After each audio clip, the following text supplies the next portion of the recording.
குருவி பாட்டியும் குழந்தைகளும். ஒரு நாள் குழந்தை சாரா விளையாடி விளையாடி ரொம்ப தூரம் பறந்துகிட்டு இருந்தா. ஆனா கொஞ்ச நேரத்திலேயே சாராவால ரொம்ப சந்தோஷமா விளையாடவே முடியல. அவளுக்கு ரொம்ப பசி எடுக்க ஆரம்பிச்சிடுச்சு. குழந்தை சாராவும் எங்கேயாச்சும் இனிப்பான பழங்கள் இருக்கான்னு சுத்தி முத்தி பார்த்தா. ஆனா எங்கேயுமே சாராவுக்கு எந்த பழங்களும் கிடைக்கல. ரொம்ப பசியா இருந்த சாரா ரொம்ப களைப்பா தான் வீட்டை நோக்கி பறந்துகிட்டு இருந்தா. அந்த நேரத்துல குழந்தை சாரா ஒரு வயசான பாட்டி தான் வீட்டு முன்னாடி உட்கார்ந்து இருக்கிறத பார்த்தா. பாட்டி பாட்டி, எனக்கு ரொம்ப பசிக்குது. உங்ககிட்ட ஏதாச்சும் பழங்கள் இருக்கா? குழந்தை, கவலைப்படாதம்மா, என்கிட்ட பழங்கள் இருக்கு, நான் தாராளமா உனக்கு தரேன் அப்படின்னு சொன்ன அந்த வயசான பாட்டி தான் வீட்டுக்குள்ள போய் ரொம்ப இனிப்பான செரி பழங்களை எடுத்தாங்க. அந்த செரி பழங்களை சாரா கிட்ட கொடுத்தாங்க. பாட்டி, செரி பழம்னா எனக்கு ரொம்ப பிடிக்கும். உங்களுக்கு ரொம்ப நன்றி பாட்டி. குழந்தை, எனக்கு ஒரே ஒரு உதவி மட்டும் செய்வியா? என்ன உதவி பாட்டி? சொல்லுங்க, ஏதா இருந்தாலும் நான் செய்றேன். குழந்தை, என் வீட்டுல தண்ணி சுத்தமா இல்லம்மா, எனக்கு இந்த ஜாடியில கொஞ்சம் தண்ணீர் எடுத்துட்டு வருவியாம்மா? அவ்வளவுதானா பாட்டி? இது ரொம்ப ஈஸியான வேலை. நான் நிச்சயமா உங்களுக்கு தண்ணீர் எடுத்துட்டு வரேன் அப்படின்னு சொன்ன குழந்தை சாரா அந்த ஜாடியையும் செரி பழத்தையும் எடுத்துக்கிட்டு தான் வீட்டை நோக்கி பறக்கிறதுக்கு தயாரானா. சரா, இந்த செரி பழம் உனக்கு எங்க இருந்துமா கிடைச்சது? அம்மா, எனக்கு இந்த பழத்தை ஒரு வயசான பாட்டி தாம்மா கொடுத்தாங்க. அவங்க என்கிட்ட ஒரு ஜாடி நிறைய தண்ணீர் எடுத்து கேட்டாங்க. இந்த பழத்தை உங்க கூட சாப்பிடலான்னு தான் நான் வீட்டுக்கு எடுத்துட்டு வந்தேன். இருங்கம்மா, நான் அந்த ஜாடி நிறைய தண்ணீர் எடுத்து அந்த பாட்டி கிட்ட கொடுத்துட்டு வந்துடுறேன். ரொம்ப நல்ல விஷயம் சாரா. வயசானவங்களுக்கு நாம என்னைக்குமே நம்மளால முடிஞ்ச உதவியை செய்யணும். சரி, நீ போயிட்டு வா, அம்மா உனக்காக காத்திருக்கேன். குழந்தை சாராவும் அந்த ஜாடியை எடுத்துக்கிட்டு நதிக்கரையை நோக்கி பறந்து போனா.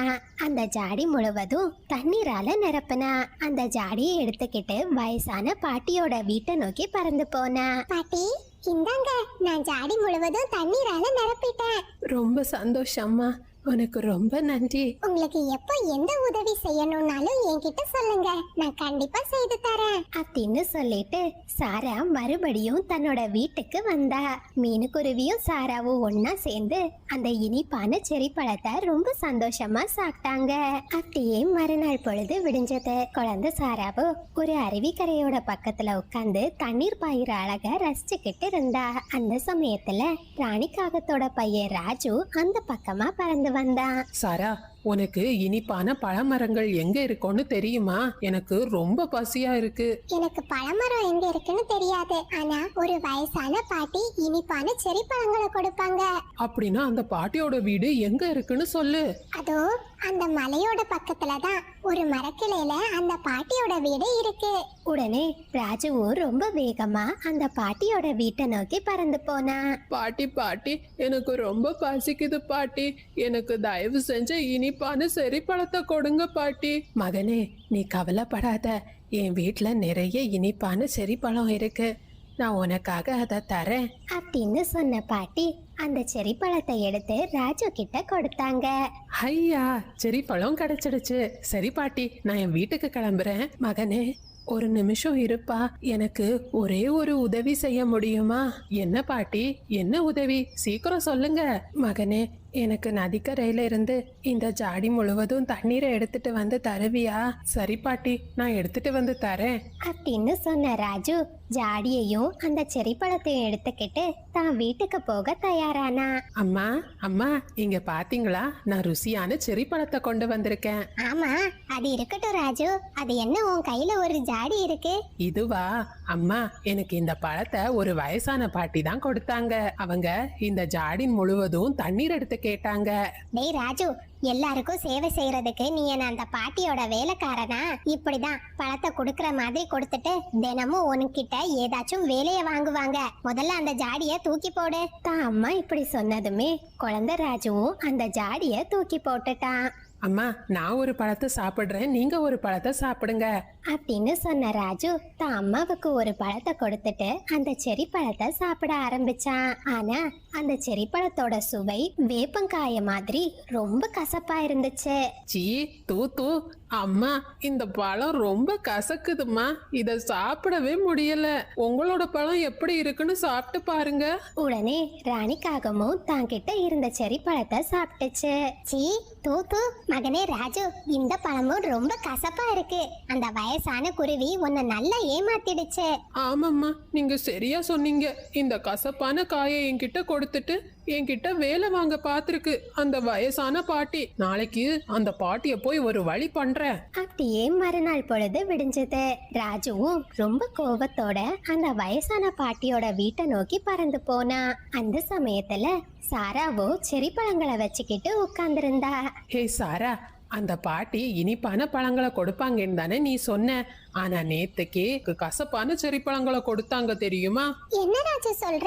எனக்கு இன்னைக்கும் பாட்டி இனிப்பான சரி பழங்களை கொடுத்தாங்க. வேணும்னா ஒரு பழத்தை நீ சாப்பிட்டு பாரு அப்படின்னு சொன்ன சாரா ஒரு செரி பழத்தை ராஜு கிட்ட கொடுத்துச்சு. ராஜுவும் அந்த செரி பழத்தை சாப்பிட்டான். ஆமா, இந்த பழம் ரொம்ப இனிப்பா இருக்கே. ஆனா அந்த பாட்டி ஏன் எனக்கு மட்டும் கசப்பான பழத்தை கொடுக்கணும்? ராஜு, இதனோட பதில் அந்த பாட்டி கிட்ட தான் இருக்கு.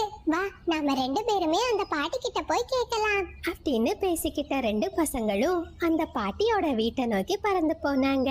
பாட்டிமா, நீங்க எனக்கு மட்டும் இனிப்பான பழங்களை கொடுத்தீங்க. ஆனா ஏன் ராஜுவுக்கு நேத்திக்கு கசப்பான பழத்தை கொடுத்தீங்க?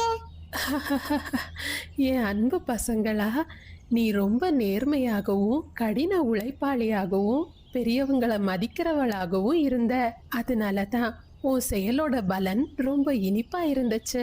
ஆனா ராஜுவோ நேர்மையற்றவனாகவும் மற்றவங்களை மதிக்காதவனாகவும் உழைக்கிற குணம் இல்லாதவனாகவும் இருந்தான். அதனாலதான் அதனோட பலன் ரொம்ப கசப்பா இருந்துச்சு. அந்த வயசான பாட்டி இப்படி சொன்னதை கேட்டதுமே குழந்தை ராஜுவுக்கு அவன் செய்த தப்பு புரிஞ்சது. தான் தப்ப உணர்ந்த ராஜு அவங்க ரெண்டு பேரோட முகத்தையும் பார்க்க முடியாம வெக்கப்பட்டு அங்கிருந்து பறந்து போயிட்டான்.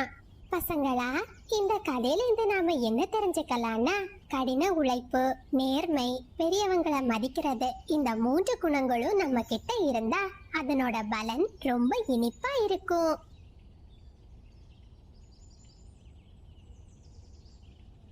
தங்க புதையலும் திருட்டு காகமும். அது ஒரு அழகான காலை பொழுது. அந்த சமயத்துல ராணிக்காகம் ஐஸ்கிரீம் விற்றபடியே காட்டை சுத்தி வந்துச்சு. ஐஸ்கிரீம் வாங்கிக்கோங்க, ஐஸ்கிரீம், சுவையான ஐஸ்கிரீம், வெயில் காலத்துக்கு ஏத்த குழு குழு ஐஸ்கிரீம் வாங்கிக்கோங்க. அம்மா, அம்மா, ஐஸ்கிரீம் வருதும்மா, எனக்கு ப்ளீஸ் ஐஸ்கிரீம் வாங்கி தாங்கம்மா. சரி சாரா, சீக்கிரம் வெளியே போய் அந்த ஐஸ்கிரீம் ஆண்டியை நிக்க சொல்லு. நான் வீட்ல இருந்து காசு எடுத்துட்டு வரேன். ஆண்டி, ஆண்டி, எனக்கு ஐஸ்கிரீம் வேணும், இங்க வாங்க. குழந்தை, உனக்கு என்ன ஐஸ்கிரீம்மா வேணும்? என்கிட்ட நிறைய ஐஸ்கிரீம் இருக்கு. சாக்லேட், ஸ்ட்ராபெரி, வெண்ணிலா. இருங்க ஆண்டி, எங்க அம்மா இப்ப காசு எடுத்துட்டு வந்துருவாங்க. உங்ககிட்ட ஒரு ஐஸ்கிரீம் எவ்வளவு ரூபா? குருவி, நான் சின்ன பசங்களுக்காக ரொம்ப குறைவான விலையில தான் ஐஸ்கிரீம் விற்கிறேன். என்கிட்ட ஒரு ஐஸ்கிரீமோட விலை வெறும் 5 ரூபா தான். 5 ரூபா தானா? உங்ககிட்ட ஐஸ்கிரீமோட விலை ரொம்ப குறைவா இருக்கு. மீனுக்குருவி ராணிக்காகத்துக்கிட்ட காசை கொடுத்துச்சு. ராணிக்காகமும் ஐஸ்கிரீமை மீனுக்குருவி கிட்ட கொடுத்துச்சு. குருவி, உனக்கு ஒரு விஷயம் தெரியுமா? எங்க காட்டுல வர வர இப்ப திருடங்களோட தொல்லை ரொம்ப அதிகமாகிடுச்சு. நேற்றுக்கு என் வீட்லயும் திருடன் வந்தான். ஐயோ, அப்புறம் என்னாச்சு? நல்ல வேளை குருவி, என்னோட வளையல், நெக்லஸ் எல்லாம் நான் வீட்டோட மேற்கூரையில மறைச்சு வச்சிருந்தேன். நீங்களும் ரொம்ப பத்திரமா இருந்துக்கோங்க. நீங்க உங்ககிட்ட இருக்கிற நகைகளை எல்லாம் எங்க வச்சிருக்கீங்க? நான் என்கிட்ட இருக்கிற நகைகளை எல்லாம் ரொம்ப பாதுகாப்பா ஒரு பழைய பானையில போட்டு வச்சிருக்கேன். நல்லது, ரொம்ப நல்லது. நீங்க எல்லாரும் ரொம்ப பாதுகாப்பா இருங்க. இந்த விஷயத்த மற்ற பறவைகள் கிட்டயும் சொல்லு குருவி அப்படின்னு சொல்லிட்டு ராணிக்காகவும் மறுபடியும் தான் ஐஸ்கிரீமை எடுத்துக்கிட்டு அங்கிருந்து பறந்து போச்சு. ராணி, என்ன இன்னைக்கு சீக்கிரம் வீட்டுக்கு வந்துட்ட? ஏதாச்சும் தகவல் கிடைச்சதா? காலு, பின்ன நான் தகவலை சேமிக்காம வீட்டுக்கு வருவனா? அத்தி மரத்தோட கிளையில ஒரு குருவியோட வீடு இருக்கு. அந்த குருவி விலை மதிப்புள்ள பொருட்களை எல்லாம் ஒரு பழைய பானையில போட்டு வச்சிருக்கு. நீங்க இன்னைக்கு அந்த வீட்டுக்கு போய் திருடிட்டு வாங்க. சரி ராணி, நீ சொல்லிட்டல, நான் பாத்துக்கிறேன் அப்படின்னு அந்த 2 காகங்களும் பேசிக்கிட்டாங்க. அப்படியே காட்டுல ராத்திரி நேரம் வந்துச்சு. சரா, நீ ஜன்னல் பக்கத்துல உட்கார்ந்து என்ன செஞ்சுக்கிட்டு இருக்க? இன்னும் உனக்கான சாப்பாட்டை நீ சாப்பிடலையா? அம்மா, ஜன்னல்ல இருந்து குளிர்ந்த காற்று வந்துகிட்டு இருக்குமா. ஜன்னல் வழியா வானத்தை பாக்குறதுக்கு ரொம்ப அழகா இருக்கு. நீங்க தூங்குங்கம்மா, நான் கொஞ்ச நேரம் கழிச்சு தூங்குறேன். சரி, சீக்கிரம் அந்த திராட்சை பழத்தை சாப்பிட்டு அப்படின்னு சொன்ன மீனுக்குருவி தான் வீட்டோட கதவை பூட்டுச்சு. ரொம்ப களைப்பா இருந்த மீனுக்குருவி தான் கூட்டுல படுத்து தூங்க ஆரம்பிச்சிடுச்சு. கொஞ்ச நேரத்திலேயே குழந்தை சாராவும் தன்னோட திராட்சை பழங்களை சாப்பிட்டுட்டு தான் அம்மாவோட பக்கத்துல படுத்து தூங்க ஆரம்பிச்சா. நடு இரவு ஆனதுமே காலுக்காகவும் வேலைக்கு கிளம்பிச்சு. நண்பா, இன்னைக்கு நாம எந்த வீட்ல திருடணும்? டேய் பப்ளு, நாம இன்னைக்கு அத்தி மரத்தோட கிளையில தான் போக போறோம். அங்க இருக்கிற ஒரு குருவியோட வீட்ல தான் நாம இன்னைக்கு திருட போறோம். சரி நண்பா, சீக்கிரம் வா, வேலையை முடிச்சிட்டு நாம வீட்டுக்கு கிளம்பணும் அப்படின்னு பேசிக்கிட்டே 2 காகங்களும் மீனுக்குருவியோட வீட்டுக்கு வந்தாங்க. டேய் பப்ளு, நீ வெளியவே நின்னு யாராச்சும் வர்றாங்களான்னு பாத்துக்கோ. நான் சீக்கிரம் போய் வேலையை முடிச்சிட்டு வந்துடுறேன் அப்படின்னு சொன்ன காலுக்காகவும் தான் கிட்ட இருந்த கள்ளசாவிய பயன்படுத்தி மீனுக்குருவியோட வீட்டின் கதவை திறந்துச்சு. மெதுவா காலுக்காகவும் மீனுக்குருவியோட வீட்டுக்குள்ள போச்சு. அந்த சமயத்துல அந்த பக்கமா புறா பறந்து வந்துச்சு. ஏ காகமே, நீ இங்க என்ன பண்ணிக்கிட்டு இருக்க? ஆமா, இந்த காட்டுல நான் உன்னை பார்த்ததே இல்லையே. நீ இந்த காட்டுக்கு புதுசா? என் குழந்தைக்கு ரொம்ப காது வலியா இருக்கு. இந்த காட்டுல இருக்கிற ஜம்ஜம்மோட வீட்டை தான் நான் தேடி வந்தேன். இது ஜம்ஜம்மோட வீடு கிடையாதுப்பா, இது ஒரு குருவியோட வீடு. ஜம்ஜம்மோட வீடு அருவிக்கரையோட பக்கத்துல இருக்கு. அப்படின்னா நான் வீடு மாறி வந்துட்டேன். சரிண்ணே, நான் இப்பவே அங்க கிளம்புறேன் அப்படின்னு சொல்லிட்டு பப்ளுக்காகவும் அங்கிருந்து பறந்துச்சு. உடனே புறாவும் தான் வீட்டை நோக்கி பறந்து போச்சு. புறா ரொம்ப தூரமா போனதை பார்த்த பப்ளுக்காகவும் மறுபடியும் மீனுக்குருவியோட வீட்டு முன்னாடி வந்துச்சு. அந்த சமயத்துல காலுக்காகவும் மீனுக்குருவியோட வீட்டுல இருந்த நகையை எல்லாம் திருடிக்கிட்டு வீட்டோட வெளியே வந்துச்சு. 2 காகங்களும் அங்கிருந்து பறந்து தங்களோட காட்டுக்கு போனாங்க. வீட்டுக்கு வந்த 2 காகங்களும் அவங்க திருடிட்டு வந்த பொருட்களை பங்கு போட ஆரம்பிச்சாங்க. இந்த மூட்டையில 2 வளையல் இருக்கு. அந்த 2 வளையலும் எனக்கு சொந்தம், சரியா? ராணி அக்கா, 2 வளையலையும் உங்ககிட்ட கொடுத்துக்கிட்டா அப்ப எங்களோட பங்கு குறைவாதான் வரும். நான் மட்டும் தகவல் சொல்லலைன்னா உங்களுக்கு இதெல்லாம் கிடைச்சிருக்காது. நான் தான் நிறைய பங்கை எடுப்பேன். சரி சரி, சண்டை போட்டுக்க வேண்டாம். நாம ஒற்றுமையா இருந்தாதான் நமக்கு பலம். அப்படியே மறுநாள் பொழுது விடிஞ்சது. மீனுக்குருவி தான் வீட்டுல இருந்த பானை உடைஞ்சிருக்கிறத பார்த்து ரொம்ப அதிர்ச்சி ஆகிடுச்சு. ஐயோ, நான் கஷ்டப்பட்டு சேமிச்ச என்னோட நகைங்க எல்லாமே போயிடுச்சு. மீனுக்குருவி அழுத சத்தத்தை கேட்ட மற்ற பறவைகள் மீனுவோட வீட்டுக்கு வந்தாங்க. மீனு, என்னாச்சு? எதுக்காக நீ அழுதுகிட்டு இருக்க? என் வீட்டுல இருந்த நகைகளை நேத்துக்கு ராத்திரி யாரோ திருடிட்டு போயிருக்காங்க. என் வீட்டுக்கு நேத்துக்கு திருட வந்திருக்கான். நேத்துக்கு ராத்திரி நான் என் வீட்டுக்கு போகிற வழியில உன் வீட்டு முன்னாடி ஒரு காகம் நிக்கிறத நான் பார்த்தேன். அந்த காகத்துக்கிட்ட நான் விசாரிச்ச நேரம் ஜம்ஜம் வீட்டுக்கு காது வலிக்கான மருந்து வாங்க வந்தேன்னு சொல்லுச்சு. என் வீட்டுக்கு எந்த காகமும் காது வலிக்கான மருந்து வாங்க வரலையே. மீனு, நீ எப்பவாச்சும் உன் நகைகளை எங்க வச்சிருக்கேன்னு யார்கிட்டயாச்சும் சொன்னியா? ஆமா புறானு, நேத்துக்கு ஐஸ்கிரீம் விக்கிறதுக்காக ஒரு காகம் வந்துச்சு. அந்த காகத்துக்கிட்ட தான் நான் சொன்னேன். அப்படின்னா நிச்சயமா அந்த காகங்களோட வேலையா தான் இருக்கும். என்கிட்ட ஒரு அருமையான திட்டம் இருக்கு. நாம அதன்படி செய்தா அந்த திருட்டு காகங்களோட கும்பலை நாம பிடிச்சிடலாம் அப்படின்னு சொல்லிட்டு எல்லா பறவைகளும் ஒன்னா சேர்ந்து ஒரு திட்டத்தை போட்டாங்க. மறுநாள் ராணிக்காகவும் வழக்கம் போல ஐஸ்கிரீமை வித்தபடியே மீனுக்குருவியோட காட்டுக்கு வந்துச்சு. ஐஸ்கிரீம், ஐஸ்கிரீம், இங்க வாங்க, எனக்கு ஐஸ்கிரீம் வேணும். கிளியே, நேத்துக்கு உங்களோட காட்டுல ஏதோ ஒரு குருவியோட வீட்ல திருட்டு போயிடுச்சுன்னு நான் கேள்விப்பட்டேன். உண்மையா? ஆமா, மீனுக்குருவியோட வீட்ல தான் திருட்டு போயிடுச்சு. இது ரொம்ப மோசம்.